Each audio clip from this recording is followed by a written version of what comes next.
নানা ধরনের বিপদ আপদ দিয়ে আল্লাহ তাআলা আমাদেরকে পরীক্ষা করবেন। তবে ইন্টারেস্টিংলি মজার বিষয় হচ্ছে পরীক্ষাটা এক একজনের এক এক রকম। পুরো পৃথিবীটা একটা পরীক্ষা ক্ষেত্র, কিন্তু কারো প্রশ্নপত্রের সাথে কারো প্রশ্নপত্রের কোনো মিল নাই। সুবহানাল্লাহ। আমার পরীক্ষা একরকম, আপনার পরীক্ষা আরেক রকম, ওই ভাইয়ের পরীক্ষা আরেক রকম। সবাই পরীক্ষার্থী। কারোর জন্য পরীক্ষা হচ্ছে সে খুব অসুস্থ, প্রচন্ড অসুস্থতা, তার জন্য পরীক্ষা। ক্যান্সারের রোগী, ডক্টর বলছে 4th স্টেজে চলে আসছে, কয়েক মাস বাঁচতে পারে, এটা তার জন্য পরীক্ষা। আবার কারো দেখবেন যে খুব একটা অসুস্থতা নাই, অসুস্থতার ঝামেলা নাই, কিন্তু তার দারিদ্রতা আছে, তার আর্থিক অনটন, এটা তার জন্য পরীক্ষা। আবার কারো দেখবেন অসুস্থতাও নাই, দারিদ্রতাও নাই, তার দাম্পত্য জীবনের সমস্যা।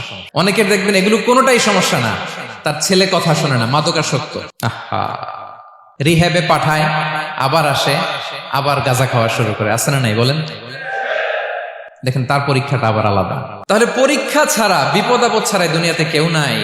পরীক্ষা দিয়ে দিয়েই নিজেকে প্রমাণ করতে হবে। আর এক একজনের পরীক্ষাটা এক এক রকম, কারো পরীক্ষার সাথে কারো পরীক্ষার কোনো মিল থাকবে না।